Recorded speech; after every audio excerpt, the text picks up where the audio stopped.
Hey guys, here in a couple months we're going to go on a cruise to the Western Caribbean through, I believe it's Carnival. Now, this cruise is going to go to Honduras, Belize, and Cozumel, and it'll be at seas for 9 days, I believe. Now, while on this cruise, um, there's a lot of stops in between. 2 or 3 days at sea alone, and I've never been on a cruise. And so the thing is am I worried about anything that's going to happen on the cruise? Absolutely not. I do believe that we'll be completely taken care of. Everything's going to be fine. But I do have that little fear, that little person in the back of my head. This channel, what it's aimed to is being prepared for anything and at any time. Now, if you've been watching the news in the last couple of years, or if you're just completely oblivious, there's been some ships, regardless if it was related to the captain or not, but there have been some ships that have ended up, hitting land and tipping over, that one in Italy or wherever, and then one with, actually I had a couple family members that were just getting on a cruise, and they were going down to Belize, and they were not able to dock in Belize because one of the nurses from the hospital in Texas that was exposed to Ebola was on that cruise. So they were at seas for 3 or 4 days getting down to Belize, and then get to Belize and believe and not let them dock because of this. And so they had to turn right back around and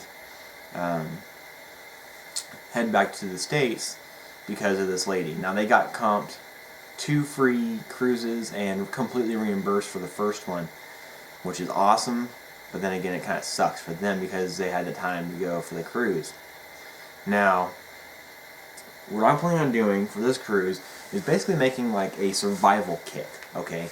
Now, obviously we know there's lifeboats. I'm not worried about taking a raft, and we know that there's going to be doctors on the ship because I actually know of a couple of doctors that are cruise line doctors, and they get paid lots of money to go out for several months at a time at seas. I mean, they're back and forth all the time, but they're at seas 8 months out of the year, and they get to basically enjoy being a doctor and making a lot of money to do it. I know there's going to be that, but what if what if something does happen? Just somebody gets sick and somebody says, oh, there's some disease from this country, now it's on this boat. Everybody's confined to their own room. Well, what are you going to do when you're confined to your room for 4 or 5 days on your ship? Okay?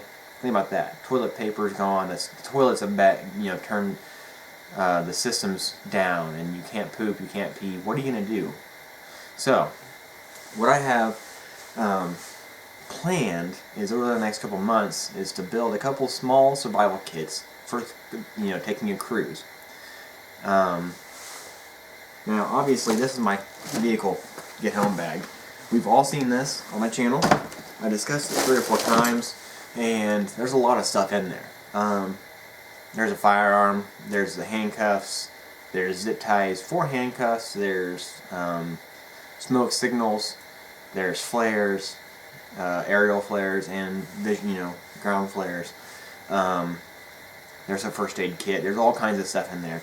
But a lot of this actually falls underneath the stuff that we cannot bring with us on the cruise. And so I'll just kind of name off the stuff. This is a sheet of prohibited items on the Carnival Cruise Line. Now, it's 2 sheets worth. It's spaced. So there's not a whole lot, but it kind of covers everything you have. So all highlighted stuff here is the stuff that really I care about or would want with me anyways. So we're going to go firearms, including non-firing weapons and starter pistols, which if anybody want a non-firing or starter pistol with them. Ammunition, including bullets, shot, or missile that can be fired using propellant. So I'm going to wear my bullet casing necklace with a bullet in it, but it's completely drilled out. So if they try to confiscate that, I'm going to be mad. imitation or replica weapons, including decommissioned weapons or those not capable of being fired, toy weapons, or any other item made, intended, or adapted to be used as a weapon. Well, it's funny because any item that's intended or adapted to be used as a weapon, steak knives in the dining room, I can, with a 6-inch steak knife, I can kill anybody. Explosives were explosive components, including detonators. Your cell phone, I could use that. Fireworks or pyrotechnics, except those previously approved in connection with any company stage production which have been properly manifested. A taser or electric stun guns. I have 2 or 3 of those I can't take. Pepper or mace sprays. Telescopic or regular batons. I do have a baton, but I'm not going to use it. I ain't use it now. Martial arts equipment, including flails, throwing stars, belt, buckle knives, etc. The next one is handcuffs or brass knuckles. Now, what if my belt buckle is a brass knuckle?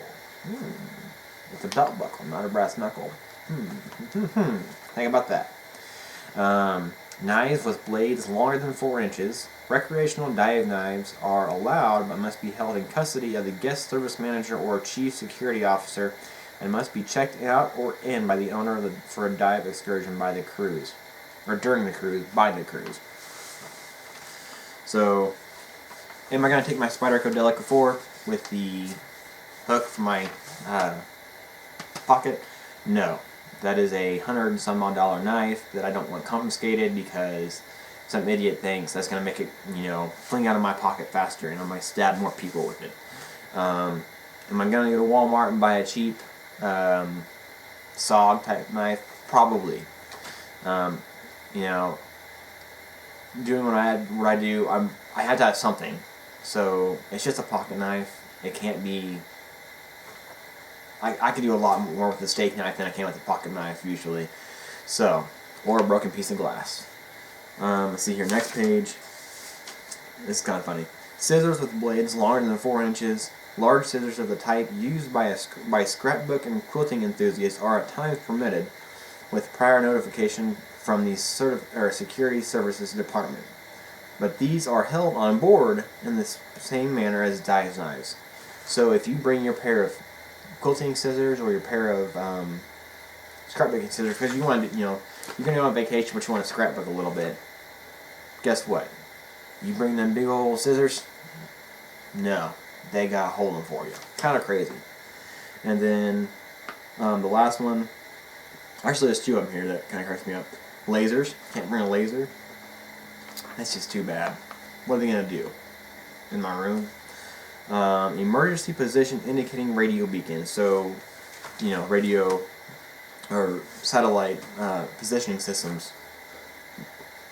Or what I was thinking of, Spot. Do you guys remember the Spot locators that came out a couple of years ago? We actually used them when we were on motorcycle trips. We put them on our backs, and or I don't. We have a friend who does. Puts them on his backpack or on his tank bag on his motorcycle, and he'll go down the road, and it'll be sending the signal back to the satellite, so friends and family can track us on our road trip. And it's just kind of cool because it just kind of puts a beacon out every 10 or so miles, and it shows us where you're at. Especially when you're in the mountains, it's pretty cool to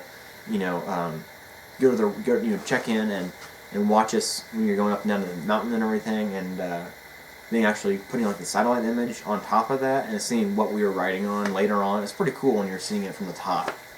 But anyways, a couple of the things that I really want to bring with me is some emergency drinking water, and one of the prohibited items is alcohol or what does it say here? Alcohol in unsealed containers or liquor. But I'm going to bring some emergency drinking water. They sell them at Walmart now. I think it's Camillus, or whatever. They actually have a box of 6 for $5. It's just little packages of emergency drinking water. Nothing too crazy. It's not going to get you too far. It's about half this size of the water bottle worth of water, just enough to get some medicine down if you need to. So I'm going to buy some of those, some emergency food bars, such as these new Millennium bars, just in case. Obviously, like I said, they're gonna have plenty of food there. If you get on a cruise and you starve, you're crazy. But if something were to happen, such as the ship hit a iceberg in the middle of the Caribbean, or any kind of shipwreck type thing, I would want to be prepared myself, or at least mentally, knowing that I have prepared myself and my family, my 3 other people who are going with us. And so we'll have some granola bars, some lifeboat rations, some water, a couple of cheapo knives, binoculars for sure, a little first aid kit, and the one thing I do want to bring with me is one of these trauma packs.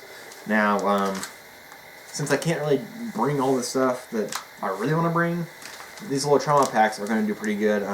If there is something disastrous, somebody falls and breaks a hip or breaks their leg and their bone is sticking out, and all that kind of crazy stuff's happening on sea or at land, this will at least stop the bleeding and go from there. So, my question to you as viewers and subscribers from me, if you've been on a cruise and you think the same as I do, what did you bring? Did you bring any survival items? Did you prepare for more than just going on vacation? Now, I know, obviously, I don't want to be paranoid going on this cruise, but it's just nice to have some mental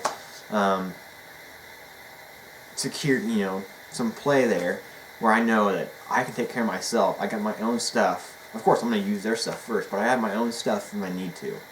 So, in that case, what did you bring? What didn't you bring? Did anything happen to you, or you had to, you wish you had the first aid kit or any kind of mini survival kit at all? Go ahead and comment below, or make a video and send it to me, and let me know what you did and how it went. If the security there, TSA or whatever, actually confiscated your stuff, or they let you go with it. Just let me know. You guys, see you later, and you guys have a good day.